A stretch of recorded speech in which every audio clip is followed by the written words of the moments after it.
تعرف إنك ممكن تبطئ الزمن؟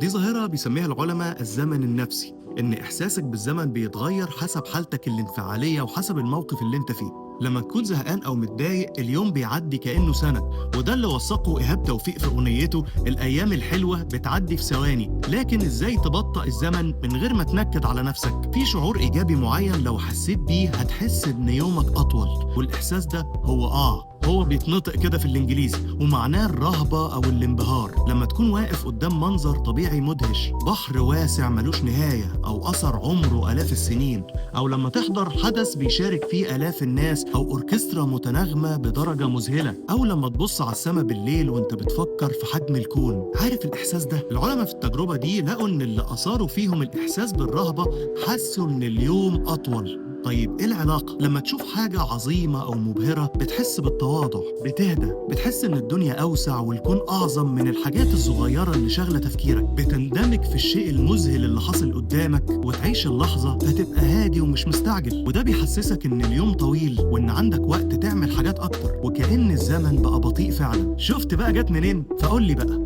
إيه أكتر حاجة بتديك الإحساس ده؟